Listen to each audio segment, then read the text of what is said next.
is party time, Mom. Welcome to another episode of the Chad Prather Show. It is Off the Rails Thursday here in the mothership, which is Studio 22. Going to get wild and crazy. Kayla flying us into the nether regions of all things poetry today. Thank you, Kayla. Candice, the queen of the Ethiopians, making her regression, her recession, her egression. I don't even know what you're doing. You're leaving. You're leaving. What a bitch. Do you know this? Wait, she's leaving? She's leaving. Where's she going? She's going to work for Megyn Kelly. Oh, okay. But we're moving on up to the east side. And I'm telling you, people are pissed off. Is it because of me? Did I come back and you were like, I'm out of here? Every time Heaton shows up, That's every time exactly. the mighty one, Andrew Heaton, shows up, somebody leaves. Yeah. That's exactly what happened. Stirring stuff up. Apologies. I'll send you a new producer. I'll find one. I'll go down to the Greyhound station. Probably going to have Chris Cruz. Probably Yeah. gonna, you know why? Because we keep recycling the same old crap around literally here. the person I was planning to pick up from the Greyhound station. I was going to show up with a car and be like, Chris, get in. There he and is, just drop sitting him off over here. there on the other side of Candace. Just look at that. We're so used to seeing beautiful Candace sitting there, sleek and regal. Can I say, this is nice because this is the first time I've been on the new set. I realize you've been here for a while. Yeah. But from my perspective, like last time I did this, you had an unair-conditioned garage. And Those were the horrible days. it was terrible. The solution we came up with was bourbon. And Yeah. that's how we basically dealt with the heat. So this is really nice. I'm liking this. And it's fascinating to encounter these people sober. It's been an interesting little transition because, you know, back then we could do a little more of a podcast format. We just had to get the ad reads in at a certain time, but we didn't have commercial breaks, right? So back then we could talk for an hour 45 minutes. You Right. and I would draw a topic out of the Army helmet, topics that Candace had collected. And then Candace would be flashing those cards saying, like, I have to go. It's my mom's birthday. Yeah. I have to go. I've got a plane flight. And we would just blaze through it. Yeah. We just did not care. We had like an this hour, was the priority. We'd take like an hour 45 Yeah. minutes to discuss aliens and you know, the ones from outer space and the ones from Venezuela, and we would just get obliterated. Yes, exactly. used It was to- a lot of fun. I'm still kind of worried because I don't remember much of it. Like, I remember having fun, but I'm like, I wonder what I talked about. But yeah, it was a good time. So people who's watched the show, and I always start out, it's party time, Mom. They'll come on here, guests or whatever, people will be watching. They're like, why do you say that? I'm like, because my mother used to say, I like the show until y'all turn it into party time. And that's what we always did. And you know, my contract comes up with the Blaze, I think, in September. I don't know if they'll have me back. I don't know. Really? Okay. I could be on the bubble. If you want, you can come work out of my 13-foot fiberglass camper with me. It's going to be the 13-foot fiberglass camper that I purchased here about coming up on a year ago. It's cozy for one person. It's very cozy for two people. Yeah. So if you want to come work out of that, we'll have a good synergy going on. Yeah. Options open to you. Andrew Heaton, for those of you who don't know, and I don't know how you wouldn't know unless you just don't live on this planet, of course, is a former host here on The Blaze. Welcome back. He is a freelance all over the place, wide open, doing everything. Where are you at? You're in Tulsa now? I'm in Tulsa. I'm in a fine city. I got a grant to move to Tulsa. So after I left The Blaze, I had moved to California, and I went to Los Angeles for the networking. Right. In January of last year. Now, it's probably easy to forget this, but there was actually a pandemic that happened in 2020. I recall. And so I was out there. I was there for 1 month where I got to enjoy life in Los Angeles before it completely shut down. And then I decided this is ridiculous. I hate this. I got out of it. I bought a fiberglass camper from an 86-year-old guy named Dave who sold it to me because he just got married and he didn't think it was big enough for him and his wife to travel around in. And then I did that for a few months, and then I got a grant to Tulsa where I now live. There you go. You know, Tulsa spelled backwards is a slut. Yeah. That is the town motto. It's just that. It's on a sign. Obsius ominous slutus, and it's just Tulsa spelled backwards means harlot. So they should have their own currency. Really. We're working on it. We were gonna originally we had wooden nickels. Then we were gonna do barter system. We finally moved over to some like a Tulsa Bitcoin kind of thing. They could have a Bitcoin called Slutter. Yeah. That is the goal. Yeah. You know, I got a song called Tulsa. Do you? It is. She was Tulsa spelled backwards. About an ex-girlfriend. ASLUT. Is she from Tulsa, or did you just like you needed the lyrics? The first verse says and we're going to talk about poetry today because you wrote an incredible book of poetry. We're going to talk about it. But it says, I met a girl from Oklahoma. She was a real sight to see. I got to sing it. Met a girl from Oklahoma. She's a real sight to see. I knew I had to have her, but would she fall for me? She had long legs, big blue eyes. No, it says, out of my league.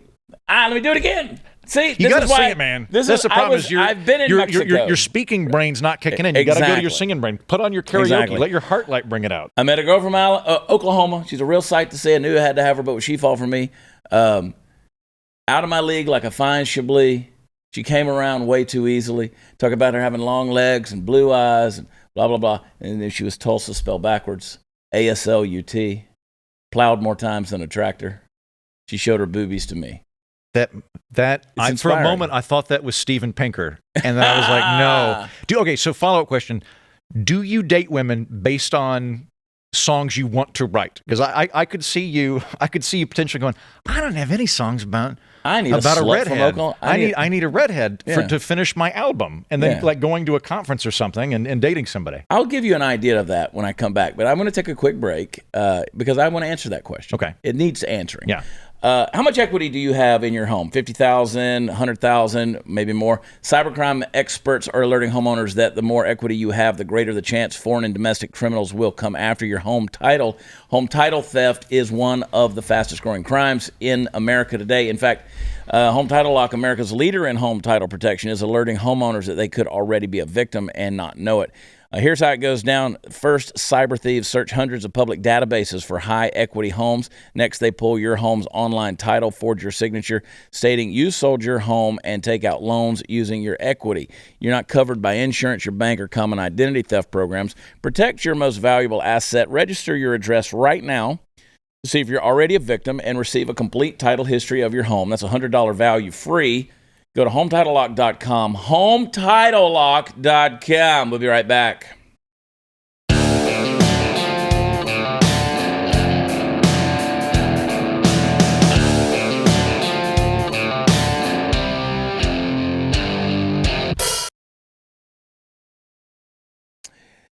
You asked if about women you date. So I've written a number of songs about lovely, lovely women.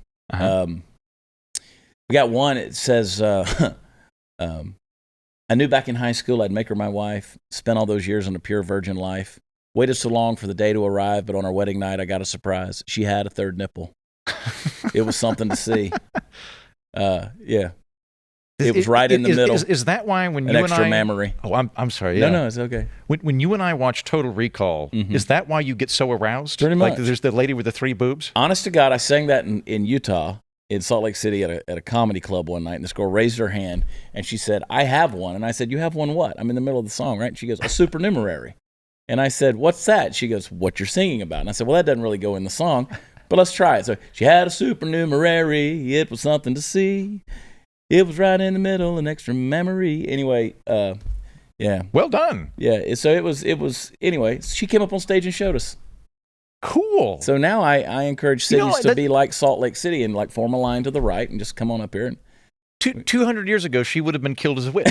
Yeah, that's exactly right. And in modern day, she gets to come on stage and sing a song with a cowboy. That's like exactly our society right. is really advanced.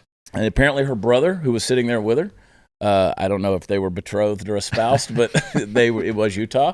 They both came up and showed us their supernumeraries. Well, he had one too, so it ran in the family. So the whole family of witches. They had them in the same location. Yeah. Okay. So you've written a new book. I've written a book. You've written a new book. I opened up my mailbox the other day, and bam, there it was. Andrew Heaton, the mighty one. Los Angeles is Hideous. Poems about an ugly city. Yes. This is, I believe, arguably the funniest coffee table book about Los Angeles ever written. Now, I imagine, Chad, most of your audience is probably very progressive people living in Southern California. So they're going to be slightly alienated. People who are not super progressives living in Los Angeles, California, I think will enjoy it. Yeah. Because it is mostly, I'm from Oklahoma. I like trees. I'm not a big fan of parking lots, asphalt, traffic, or heat. And that is predominantly Los Angeles. And I was inspired to write about what an ugly city it is. Yeah. It is. It is. Where can people get this book? If you go to laisugly.com, I love it. You can pick up a copy. Or you can go to amazon.com. But to make it easy for everybody, laisugly.com. I didn't even use Los Angeles Is Hideous because I wasn't sure people would be able to spell it. Yeah. So laisugly.com, you can get a copy of that book. It's funny. It's absolutely worth it. You will laugh at it. And if you've got like a niece or a nephew that's thinking about going out to Tinseltown when they graduate, and you want to amusingly and passive-aggressively let them know they're doomed, that book is the way to do it. And did you write in any style of poetry or prose, or was it just free? This was, so let me set the stage for, I mentioned that I went out to Los Angeles, right, before the pandemic.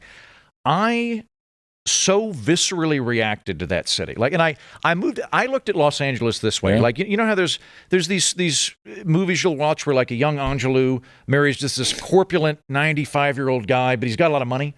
That's why I moved to LA. I knew I wasn't going to like LA, but there was reasons to go there for comedy, and there was going to be all this networking. When that dried up, I was like, why am I here? This place is horrible. So I would walk around, and I was truly inspired by just the asphalt carbuncle that is that city. And I had to text people and go, this is so ugly. Can I tell you about how ugly this place is? And it eventually congealed into a book, much like Los Angeles congealed into a city. LA is not a pretty city. No. I've had people, of course, I have management. I've had agents out there. Yeah. I've spent a lot of time out there pitching shows to the networks. So I've had people who travel out there with me, and they're like, this is great. I'm like, you're only seeing the best parts. Yeah. You're only seeing the red carpet stuff. This is, you're staying in, the West Hollywood area where the men are pretty, and I can wear a cowboy hat and I look like a member of the Village People. Right. And, you know what I'm saying? There are nice elements about it, right? I'm going to say overall, definitely not pretty. There are pockets that are pretty. I will never live there. Right. I will never live like... Nor shall I. For most of the people that move to Los Angeles, you're going to basically upgrade from beer can to beer can like a hermit crab. You're going from a bad beer can to a slightly nicer beer can, and that's going to be the arc of your domestic life. And there are truly beautiful people out there. At the same time, though, like I was kind of freaked out by like, I don't think male or female, you should be ashamed of aging. We all age, right? And like, I was kind of thrown off by the amount of guys with like shoe shine polish in their hair and like women that started to look kind of like cats from all the plastic surgery. And I was like, this is just weird to me. It is not an attractive place. And also like it doesn't have to be that way. That's the other thing too. Like, part of the reason that I think it's so ugly is it's so sprawling. It's so just massively sprawling, and that's not accidental, or it is accidental, but it's not. It was avoidable. Like the reason that happened, and I'll say Los Angeles is not unique in this regard, but a lot of the sprawl we have in the United States is because of old racist housing regulations. Because like when FDR became president and they started the Federal Housing Administration, I promise the book is funny, but I'm gonna go wonky for just a second. There you go. You're getting behind the scenes, right? The city fathers were racist, and they didn't want black people to move into the neighborhoods. And they were afraid that if everybody got a mortgage, that there'd be all these black people moving in. So what they did was they outlawed multifamily units, apartment buildings. That way you had to buy a house because you were more likely to buy a house if you were white. And houses at the time could form neighborhood covenants where you had to get everybody's permission to move into the neighborhood, try and keep out ethnic minorities. And it's better than it used to be in that regard, but they never got rid of those regulations. So you can't build up in Los Angeles, so you have to build out. So it becomes this just it's like pouring cellulite out on a driveway and just bubbles out like pancake syrup. Yeah, that's exactly the way it is. It is sprawling, and it's a never-ending Gotham of asphalt, pavement, and traffic. Yeah, I can't stand it. Laundromats and broken dreams. It is, and homeless people outside the Walgreens, hoping that you will dump some change their way, and they smell really bad too. Let me tell you, I don't like it. And back when I was pitching ideas to Fox and CBS, and I was with Lionsgate, and they were pushing these sitcoms that I had written. I would go out there and I would pitch them, and I would do a fantastic job at the networks, and then I would come home and I would pray, please don't buy this idea. Please don't buy this idea, because I knew they would want me to move to LA, and I just couldn't stomach the idea of doing it. Yeah, I would need a lot more than hope and a chance to move to Los Angeles at this point in my career. I would need a lot of money and several wives to induce me. Like, even need a full-blown harem. If I fell in love with one woman and she's like, we're moving to LA, I'd be like, you got to make this tag team effort. Like, this is not enough for me for LA. I'll move to New Hampshire. Yeah. How about Alaska? Those seem nice. Yeah, like unless I'm trading bodies and lives with Dan Bilzerian, I'm not going to LA, right? This is not going to happen. Yeah. With scantily clad women all over the house, just working out, hanging out, eating grapes. each other. Even then, eventually, I'm still going to be humid. I'm still going to be hot. Exactly. Yeah, like at some point, that's going to wear out for me. So L.A., I mean, it is what it is. L.A., Los Angeles is hideous. Poems about an ugly city. And the beauty of this, as I was looking through it and I was reading it, some of these, an ode to traffic, fire season, congratulations for putting letters on a hill. It's one of my favorites. Yeah. Only Cowards Fear Winter is another one. There's Only Cowards Fear Winter, and then I thought better of it, and I wrote an entirely different poem called More About Cowards in Winter. Yeah, there it is. More about cowards in winter. This is another thing, too. I think that this is the big draw, allegedly, for Los Angeles is that it's the weather is so clement.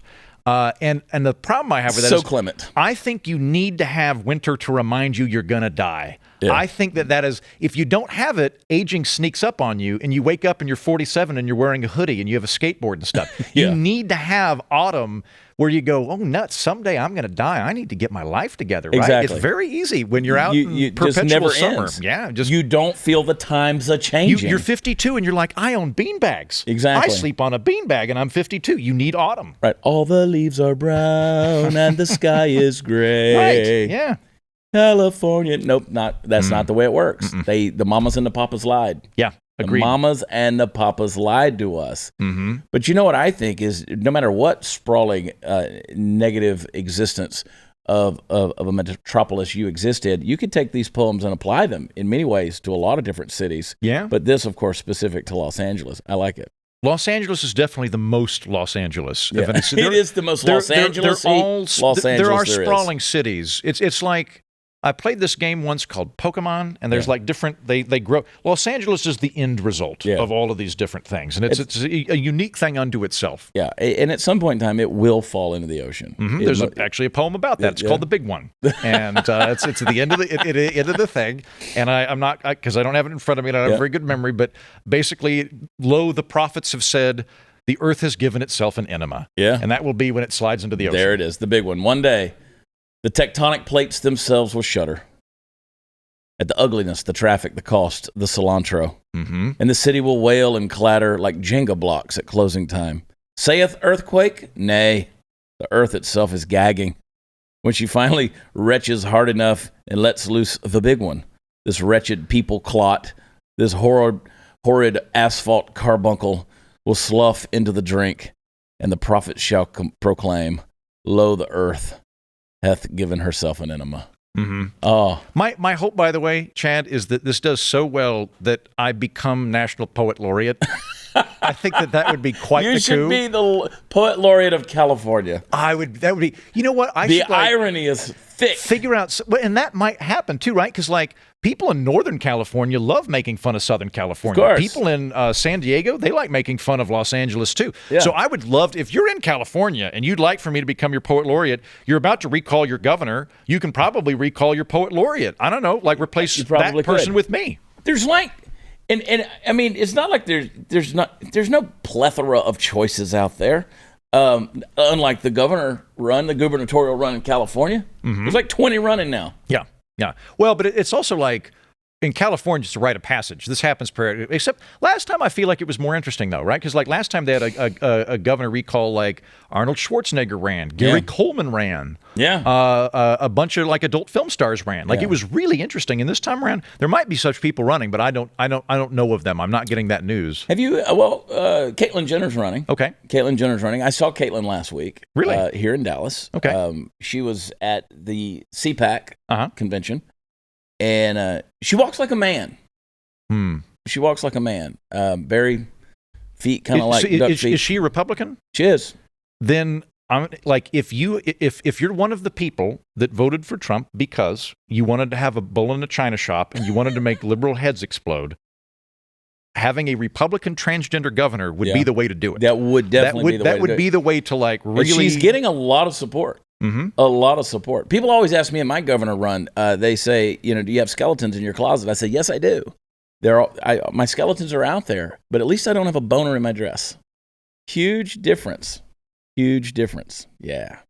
But California could possibly get a governor with balls. I'm going to demur on this one. I don't know the contents of Caitlyn Jenner's trousers or dress. Oh, they're still there. Did you still know that I ran for vice president on the Whig Party ticket in 2020? How is the Whig Party? It's doing great. I brought it back. We decided we weren't going to field a presidential candidate. We didn't think we were up to that, so we didn't run a presidential candidate. Yeah. I was the top of the ticket as vice president, Yeah. and I ran. And we started doing a convention online, and it ended up being this weird thing where we needed electors in order to run. Like we needed state electors so we could get on ballots. And people started going, "Can my dog do it?" And I was like, "Sure, yeah, we can have." And then it ended up people went, "I don't really want to do it, but I'd like my dog to do it." And so right now the Whig Party has more dogs than humans, which I think is a great sign for a growing party. Yeah, and you have the elephant, you have the donkey, you could have the dog for the Whig Party. And we actually did votes on this. Like Democrats are blue, Republicans are red. We went with plaid. I like it. Plaid is our color. I like it. And raccoon. There was a really intense debate between platypus, amoeba, and raccoon. And raccoon came out on top. So raccoon's the mascot. Yeah. I like it. Hey, with major corporations going woke, somewhat like the Whig Party, and canceling free speech, we need to partner with companies deserving of our trust. Do you know that many wireless companies support left-wing causes that threaten our freedoms and beliefs? Patriot Mobile is different. I was visiting with them, actually, talking about CPAC. I was visiting with the Patriot Mobile folks the other day. Fantastic conservative company for wireless service. They donate a portion of every dollar to organizations that fight for causes that you and I care about. Right now, they have two great offers to choose from. Get 50% off your first 2 months or $100 off any phone. Both come with free Premier activation. Go to patriotmobile.com/Chad for details. Patriot Mobile has the broadest nationwide coverage and uses the same towers as the major providers, so you get great service for less money. I've moved everything over to Patriot Mobile, and they're fantastic. Go to patriotmobile.com/Chad or call their top-rated U.S.-based team at 972-PATRIOT. That's 972-PATRIOT. Veterans and first responders are going to save even more. Switch to Patriot Mobile, a company you can trust to support your values. PatriotMobile.com/Chad. What did I say? PatriotMobile.com/Chad or 972-PATRIOT. We'll be right back.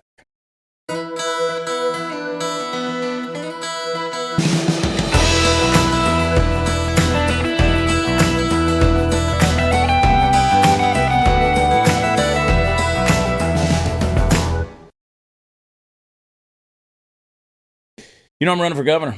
I heard that. I don't want to. They drafted you. No, I'm just doing it. Wait, you don't want to, but you're just doing it? I'm just doing it. Think you fell into it? No, I'm kidding. I will put it this way. I'm a reluctant candidate. It's not something that I woke up and said, you know what? By God, I want to jump into this cesspool, this porta potty drainage of politics. I didn't want to, but I got passionate about doing something. Okay.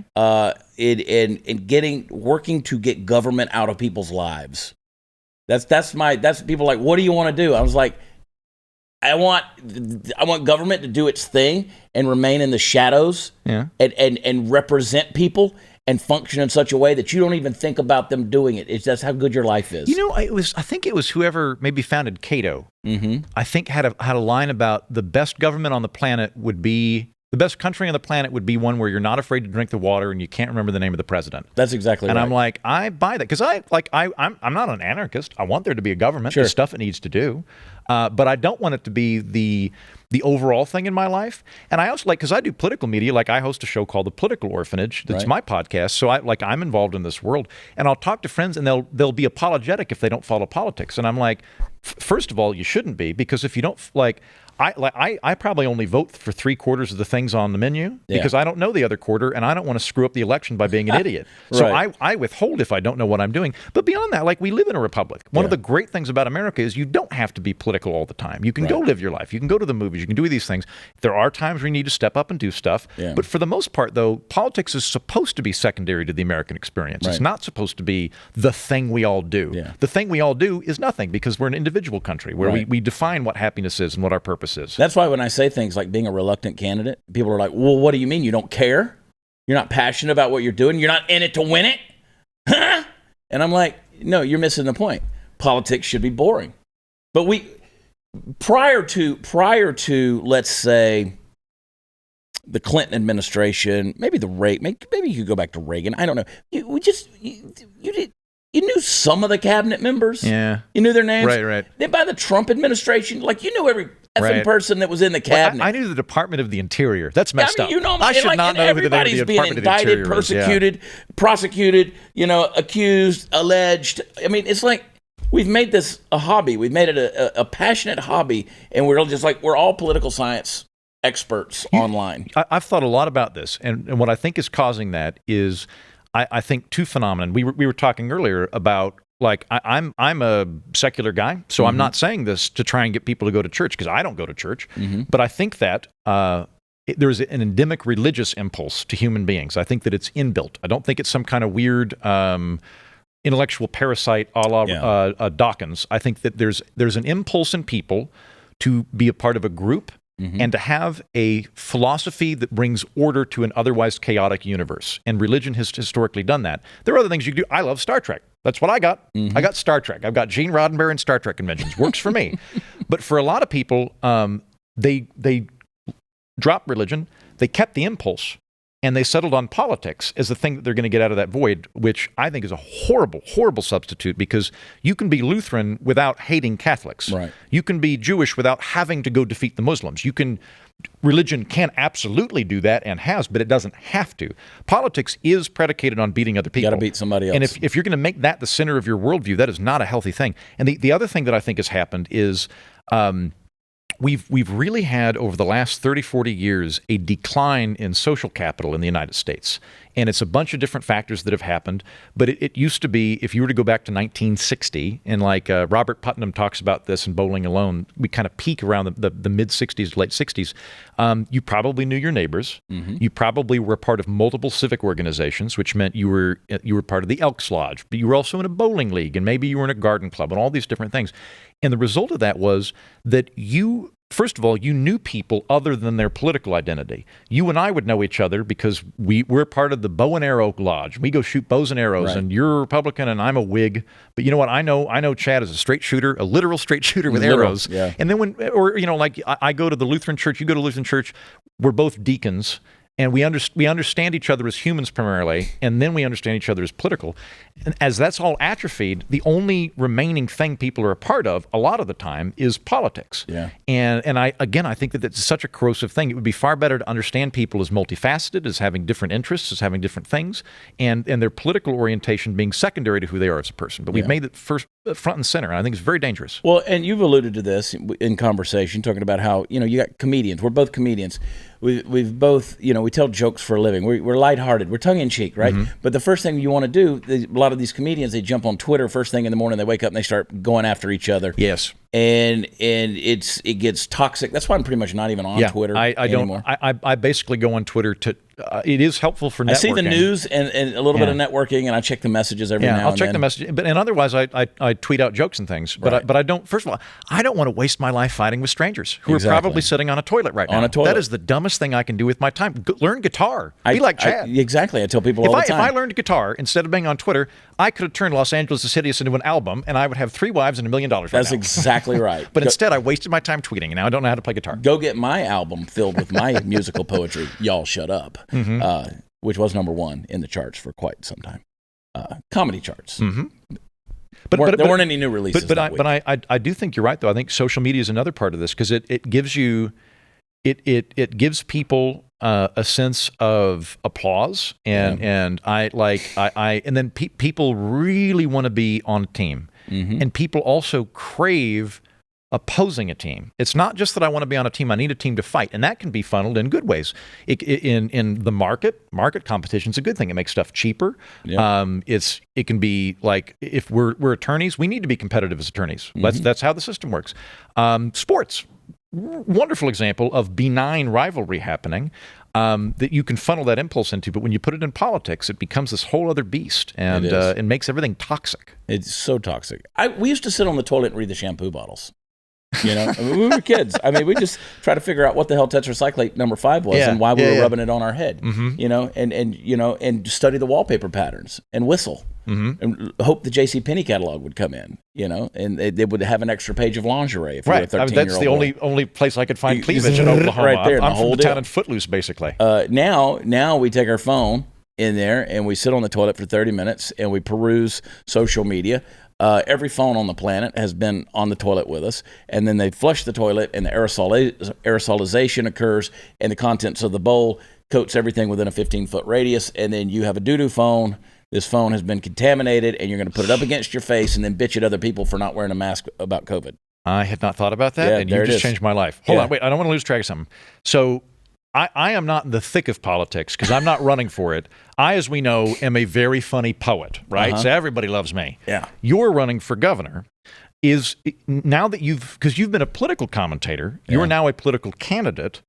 Have you found people to be generally nice? Have you, okay, so it is Heaton Bielefeld. Yep. When you're in it, okay. And is it addictive? Because you get when people lose, they keep running again and again, and I assume there's something addictive to it. I would assume for some there is. It's not for me. Okay. I'm proving a point in what I'm doing. So once you finish your 3 terms as governor, you're done. I'm out. Yeah. 3-4 terms. Yeah. Once I finish this dynasty. Yeah. 7 wives later, I'm out. Yeah. I'm done with this thing. Adopt some Roman's kid. No, I honest to God, I don't have whatever that genome is that causes people to want to continue being in an office somewhere. Activism is one thing where you're actually out doing something. Yeah. Where you're doing something. But this whole quest for power or whatever you want to call it. I mean, you're going to spend, Greg Abbott, let's say Greg Abbott was to win again the governorship of Texas. He's going to spend $100 million on this campaign running and going. It's just what's going to happen and it's going to happen on the other side too. Let's say Robert Francis O'Rourke runs. He's going to spend $90 to $100 million to try to get elected governor. So you're in $200 million. Why would someone spend $100 million to get a job that only pays you $153,000 a year? The economics in that just doesn't match up. So obviously there is something in its DNA, whether it's the power, the control, the ability to monetize everything you touch. I don't know. Whatever. I don't have that. I don't want that. I'm trying to prove a point. I'm trying to make a point. Because I believe that some rights were infringed and some constitutionality was lost and some things happened that I disagreed with. And so I'm going to put my money where my mouth is, and we're going to do what we can to try to primary Greg Abbott. And based on prior conversations with you, you take the very odd position that politics should not be the permanent domain of an elite class that's well established and chooses its own. It should not be the country club. You have this very odd idea that anybody can run for office instead of being vetted by the proper authorities. Milt has been a member of the country club for years. It's time for him to serve as the chairman of the board. Yeah. Hang on a second. Hey, wouldn't it be great if there were a pocket-sized guide that helps you sleep, focus, act, be better? There is. And if you have 10 minutes, Headspace can change your life. You heard of this, Headspace? Yeah. It's pretty interesting. Headspace, see, it's your daily dose of mindfulness in the form of guided meditations in an easy-to-use app. We should do it in the Scamp. We should go in there and create a sweat lodge out of the Scamp. Your little trailer. We'll have some spirit visions. We'll meditate. It'll be awesome. We'll use Headspace. It's fantastic. I use it on the plane. It's one of the only meditation apps advancing the field of mindfulness and meditation through clinically validated research. So whatever the situation, Headspace really can help you feel better. If you're overwhelmed, Headspace has a 3-minute SOS meditation just for you. You need some help falling asleep. Headspace has wind-down sessions their members swear by. And for parents, Headspace even has morning meditations you can do with your kids. Headspace is backed by 25 published studies on its benefits, 600,000 5-star reviews, over 60 million downloads. Headspace makes it easy for you to build a life-changing meditation practice with mindfulness that works for you on your schedule anytime. Some of these political people, they need Headspace. You'll feel happier, folks. You deserve it. Headspace is meditation made simple. Go to headspace.com/Chad. That's headspace.com/Chad. They'll give you a free 1-month trial with access to Headspace's full library of meditation for every situation. Best deal offered right now. Head to headspace.com/Chad. Be right back.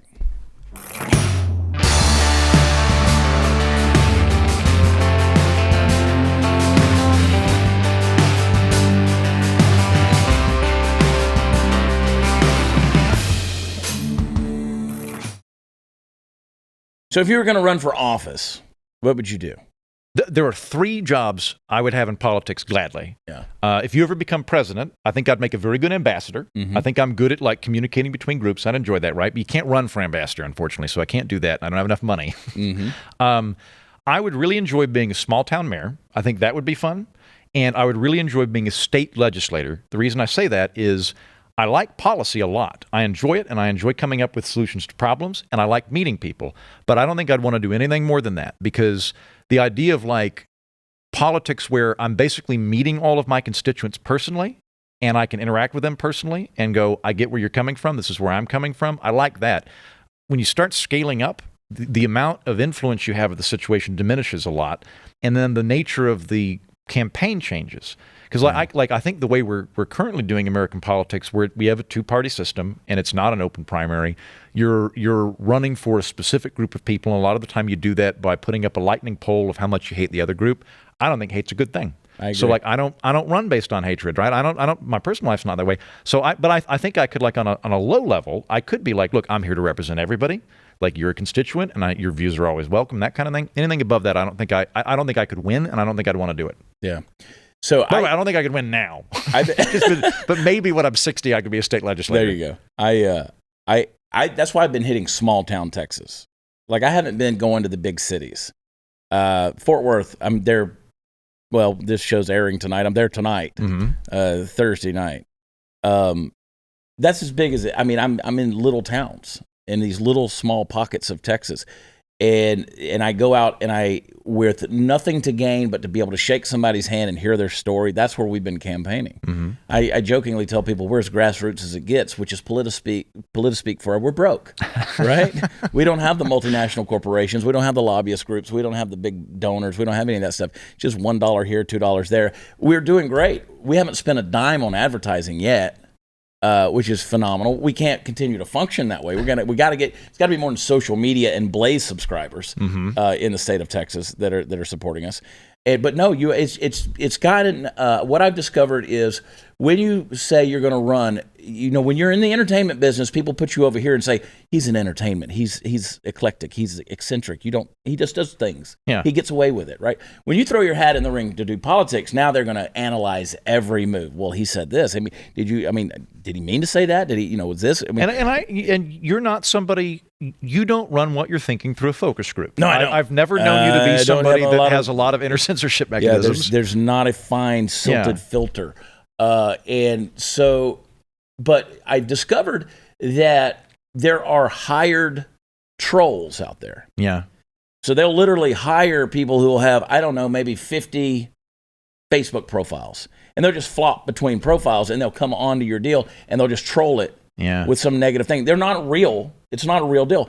And they get your people all fired up because, let's face it, our supporters are rabid fans. I mean, they fight for me. God bless you. It's humbling the way they do it. But I mean, they're like, don't piss off the rednecks. And trust me, we're reaching a demographic that some of these big guys just can't reach. They just can't reach. So, but they do send the trolls our way. Yeah. And I've just realized I'm not even dealing with real people. Yeah. It just gets ugly. It's vitriolic. See, like this is like I'm guessing this is not featuring prominently in the Texan election, but like I think ranked choice voting is a great idea. Mm-hmm. The reason I think ranked choice voting is a great idea, one, is that like I don't fit in the two-party system, so a lot of the time I'm not going to vote for Republican or Democrat. I would like to be enfranchised into the system. That's the way to do it. But I think it also has a completely different thing. There are like 3 states that do ranked choice voting, and I was talking to somebody that was running in it, and it changes the equation. Because if you don't have ranked choice voting, if it's just Republican versus Democrat, what American politics is now is, look, I know you don't like me, but that guy's, oh man, even worse. So like, vote for the guy you hate the least, right? But right. I'm going to vote based on hatred. You do it based on ranked choice voting. Like I talked to a guy where he went and met with. He met with the Libertarian Party, and he was Republican, and he came in and he's like, vote Libertarian. Makes total sense. Put me number 2. Let me tell you why. And you can't run based on hatred then as easy, because you can vote for whoever you want to. I have to convince you to like me now. And I have to convince you, if you've got all the options you want, I have to tell you why I'm the best option, instead of running on why that option is going to ruin the country. See, and we have these symposiums and these forums coming up where, of course, Greg Abbott is invited. He's not going to come. He's declined all of them. Does he not do debates? He doesn't need to. Yeah. I mean, he's got a war chest of $70 million. He's the incumbent. Yeah. He doesn't need to. And plus, he knows the people want him primaried that are showing up at those things with me and Don Huffines and Alan West to have our little symposium. That audience is going to boo him. They're going to boo him whether he's there. They're going to boo him whether he's not there. Greg Abbott knows what he's getting into with that, so he just avoids it altogether. But when we get together, I don't know what those guys' strategies, but I know what we've had conversations about. I see those guys. I hug their neck. I shake their hands. We have a conversation. It's fine. And my outlook on that is, hey, if you like Don better than me, vote for Don. We could still be friends. Yeah. I can be friends with you. I can still be friends with Don. It's all good. I'm not mad about anything with Don.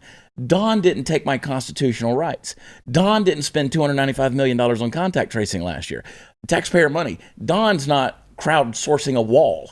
Don's not shutting down your business, and so on and so forth. I'm friends with Don. Don and I really have sort of the same mission, just have a different voice. So if you don't like me, there's Don. You see what I'm saying? That the whole mudslinging and the murky politics, I'm out on that. Yeah. And they come at me, and I'm like, that's again why I don't think I could do it, because I don't like character attacks, and I like emphatically to the core of my bones. I try and look at what people are trying to do and separate their intention from their solution, right? Yeah. Because like for example, like I did a thing on the political orphanage here a few months ago on minimum wage. I think minimum wage is a very bad idea. Raising it, I think, would make people unemployed. I think that because I care about poor people and I care about working people, and I think that is a anti-positive thing that would happen. Yeah. But the people that are trying to do it, I get what they're trying to do, unless they're like a giant multinational corporation that's doing it to freeze out their competition. But like just the average person, I can separate that, and I can go, you and I want to help poor people. I think you're wrong. You think I'm wrong. That's great. We need to fight about this. But we're not fighting about whether we're bad people. We're fighting about how we as a team are going to help the poor people, right? And that's a very different approach than I'm going to do all politics as, how do I look into your dark heart? And figure out how you're a bad person, and I'm not really smart enough to handle policy, so I'm just going to go on you're a bad person. Yeah. Don't you know he's a whore and a cokehead, and he's got... Yeah, they all know that. Of course. So I talked to this guy, his name's Rutger Bregman. I love that name. He's Rutger Bregman's a cool... He came on my show, and Rutger Bregman's a fascinating dude to talk to, because half the time he sounds like a communist, and half the time he sounds like a libertarian, like a hardcore, like anarchist libertarian. So I could never quite pin him down.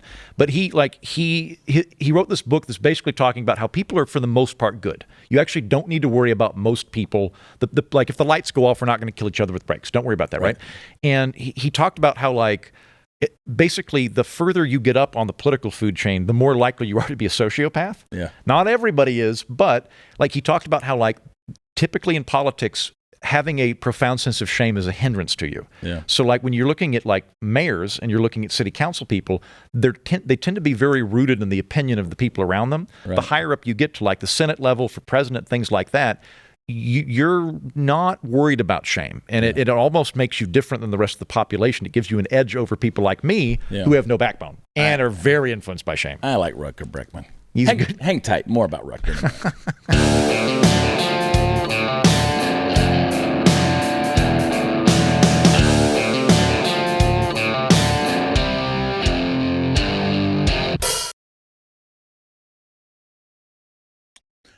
One minute left, and I'm going to use it to remind you that Los Angeles is hideous. You can get it as Amazon. You can go to losangelesishideous.com. LAisugly.com. LA is ugly. That's where it was. LA is ugly. .com. LAisugly.com. It just rolls off the tongue. Rolls off the tongue. Yeah. Unlike anything aesthetic in Los Angeles, very easy to remember. The mighty one, Andrew Heaton. I always enjoy our little talks. Me too. It's always a stimulating chat. Well, now that you're in Tulsa, come often. You will. You are now my go-to for bail money in Texas. Yes. And I will come down and try to get arrested. And if I can become governor, we'll just expunge things. Can you make me poet laureate of California as governor of Texas? No, I can't. Okay. All right. I was testing you. You know the bounds of the Constitution well. Yeah. Oh, no, that is off the books. But we can give you an honorable mention. Great. Okay, Yeah. I'll take it. We can. I don't know. Hide your. I tell you what we'll do. In the State House in Austin, we'll put your poems on the toilet paper. Perfect. In the all I want in the lavatories. Yeah, just leave them in the bathroom. That's fine. I'll take that. Just throw it out there in the Capitol honor. building. Hey, watchchad.com.